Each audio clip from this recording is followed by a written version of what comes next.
I think connection to the people, one thing that I learned is that I can never be so busy, so important that I don't have time for people. I don't have time. One thing that I always have seen Bishop do is take time for people, from the youngest to, whoever it is, always making time. And this is a very busy man.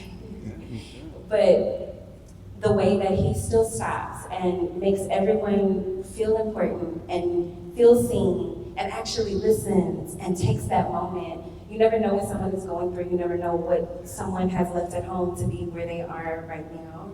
And your moment of conversation, it may seem like something small, but really taking that time to see someone and allow them to have your attention, that's important, even while the work is being done.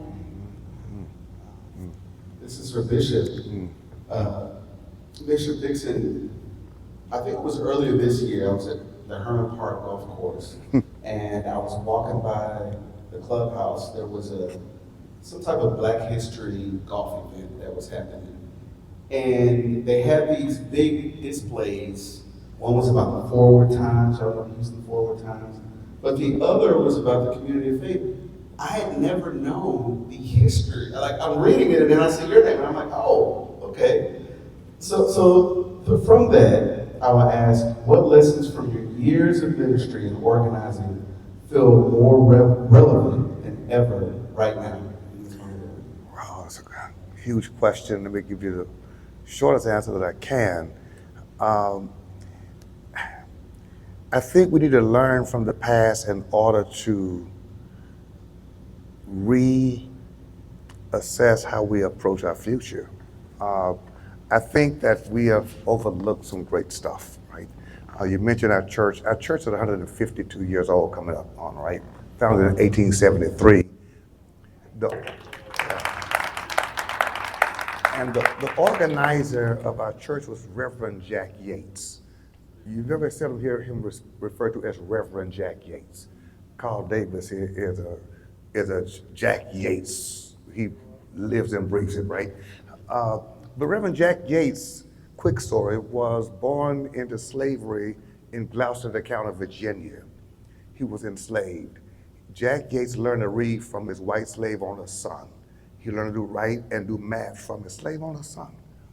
And that's because the slave owner's mistress died and he needed Jack's mother to nurse the baby. They became friends. That's how Jack Yates learned to read. He fell in love with a lady named Harriet on a neighboring plantation. They had 3 children. Jack Yates got saved, became a preacher while he was in slavery. 1863, emancipation. Harriet's slave owner moves to Texas to keep his slaves because Texas was still not free, the free state. That's how Jack Yates got to Matagorda County, Texas. Juneteenth, 1865, he moves to Houston to try to feed his family, find work. He found Freedmanstown because he can read, write, and do math. And he learned that from a white kid. Watch this quick story. He found the first churches, first schools, and first businesses. There were 4,000 black businesses, and 400 plus black businesses in Freedmanstown alone, from the vision of one man. And he taught those business people to do taxes. Here's my point. He became a preacher, educator, community developer, political influencer, all one man with 11 children and a wife. And he rode his horse 200 miles throughout Texas to help found other churches. I'm embarrassed by all he did on the horse. Okay. The point I'm trying to make is he lived for what he loved. He what? Lived for what he loved. I think our problem is we don't love the right stuff and we're not living for what we should be loving. I think we should be loving ourselves and each other enough to live for each other and to build a future that makes sense for our great-grandchildren before they're born. That's what I think we should be doing. And that's why I'm so proud of Sierra, because she took a problem and turned it into power. She took a crisis and turned it into something now that is changing communities and lives. And it will outlive her. And if what we're doing won't outlive us, it ain't worth doing. And coming up a preacher, I'm gonna tell you, if it doesn't matter in heaven, it should not matter on earth. So if you're not doing something that heaven will applaud, then it really doesn't make sense to be doing. And I think we gotta rewind to what the power of collective potency really is. She's not doing that by herself. And so the power of community is collective potency, and none of us can build enough alone to matter. So if you're doing it by yourself, it ain't jack. Find a group of people who've got your values, live your love, change your world, and follow the model that Sierra has set for all of us.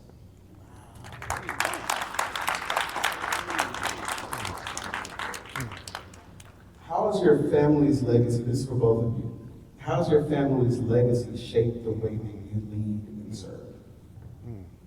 Wow, so we talked about our grandfathers, but my grandmother, Oh, yeah. I live Barnes. My grandmother lived for people. She lived for her neighbors, for her community, for her city. She was the most selfless person that I've ever known. She would sit on her porch, and when neighbors would walk by, she would make her way to the edge of the fence. And Yeah, she would. She would stand there, she would talk to everybody, she would talk to people who were strung out, who were currently intoxicated at the moment. She didn't care. She would go and buy groceries for families, plural, and make rounds and drive around and give to everyone. I never saw her not giving. Back in, my mom can tell me the exact dates, but in the 70s, I know my grandmother was traveling abroad for missions, and she was fearless and she was fierce. Yeah. And she knew how to take care of people in the 360 way. One of the things that I also take from her legacy is just a holistic view of what it means to serve people. She also grew food, she grew vegetables, she grew healthy foods that people could have, and then she would get them from her garden and give them to people, because that's also caring for our community, making sure that we're thriving in every way. And then I would also say we have a strong legacy of entrepreneurship, that's for sure. In our family, and that is one of the things that I carry with me as well. Our family business, Carl Barnes Funeral Home, one of the things that I got the opportunity to talk to my grandfather about in his 99 years here on this planet. I asked him one day what he felt was most important. And he told me in the funeral business that what's important is to always remember that the people that you're serving, this is about those people and it's not about you. When people lose someone, for them, it's the most significant, jarring moment that they are experiencing. And we have to come outside of ourselves. And when we go in to serve, you have to totally leave you and totally be in the moment and show up for whatever it is that these people need. For me, it may be another day, another distribution to show up. But for this person who's coming, you'll see some of the pictures from our distributions, all of our neighbors who come to get what they need, they're going through something, and we have to be fully present to be able to meet them where we are and provide any amount of comfort that we can. So those are the things that I get. And then lastly, I will say from this man right here, the family legacy that I get is to don't stop. Don't stop. There's a song, and I'm gonna quote the lyrics because it reminds me of you. It says, "Champ, don't stop when the work gets tough. Champ only stops when the work gets done." And that is something that I take from you every day. I see you active and present, and I know that you're not just someone who's there for the camera. I know your heart, and you teach me to be in this for the truest reasons and to always put my heart into the work that I do.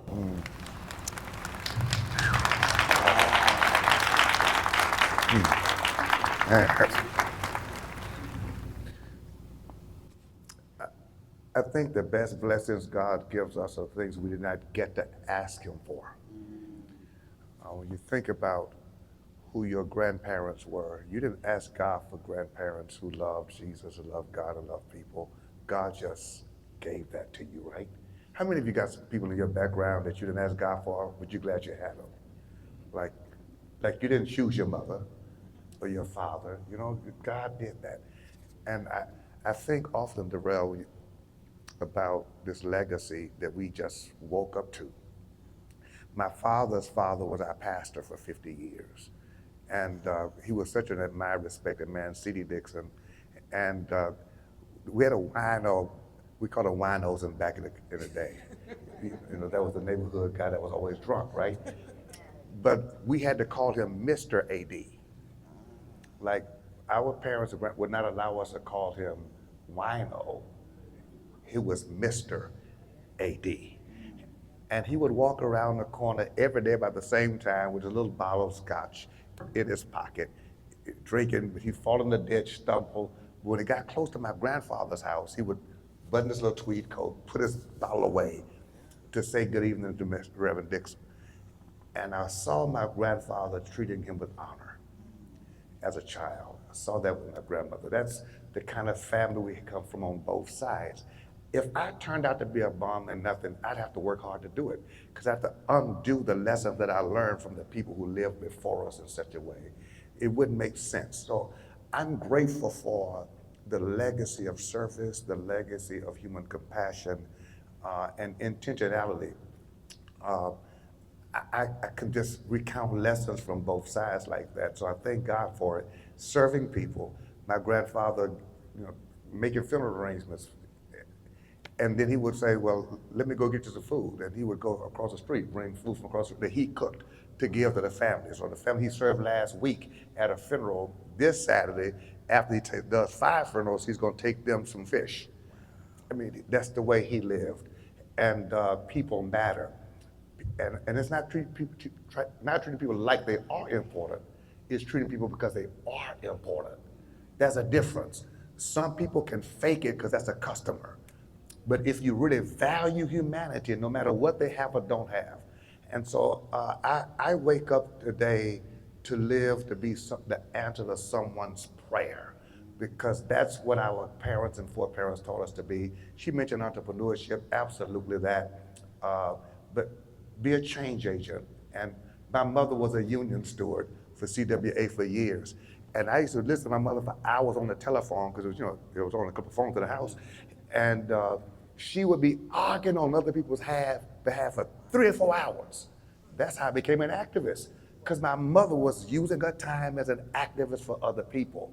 So I thank God for the priestliness, the pastoralship, the prophetic, and I can out-argue a rock when I'm arguing for justice, because my mama taught me how to do that. And I thank God. I'll close with this. I was given an award by the Blue Triangle Y a few months ago, the Black History Month, and it dawned on me when I put up to the building called, this is the building that my grandmother was on the board at when I was a kid, Victoria Barnes. And she used to say, we gotta stop by the Y for a few minutes. That meant 2 hours. And I'm sitting there like restless, here we go again, got to sit at this Y. But she was raising money to keep it open. So the place that my grandmother served on the board, raised money to keep it open, is now giving me an award, and she's in heaven. I'm saying that's the kind of legacy that says, man. So I donated. I said that day, let me dedicate this to Victoria Barnes, because she had enough sense to serve then to keep something open that honors her grandson today.